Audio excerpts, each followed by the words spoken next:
దోశ ఏ విధంగా చేయాలో చూపిస్తున్నాను. రాగులు, జొన్నలు, మినప్పప్పు, పెసలు, బియ్యము, మెంతులు కొంచెం. రాగులు ఇంత పెద్ద గ్లాస్తో కావాలండి.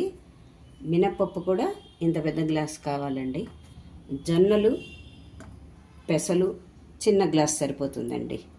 బియ్యము ఈ గ్లాస్తో 2.5 గ్లాసు వేయాలండి. బియ్యం మాత్రం కొంచెం క్వాంటిటీ, దీనికి బియ్యానికి మాత్రం కొంచెం క్వాంటిటీ ఎక్కువ కావాల్సి వస్తుంది.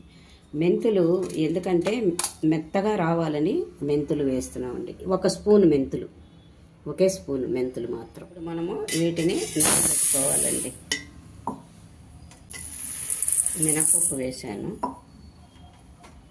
జొన్నలు, పెసలు, బియ్యం ఒక 5-6 గంటలు నానాలండి. అప్పుడే మనకి బాగా దోశ స్మూత్గా వస్తుందండి. మెంతులు కూడా బాగా 5-6 గంటలు నానితే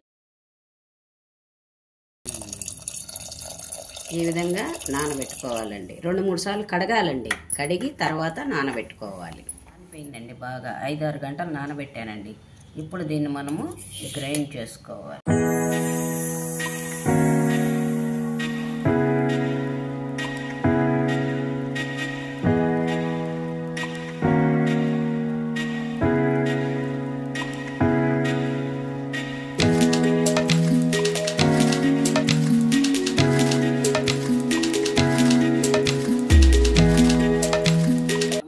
గ్రైండ్ చేసుకోవాలి.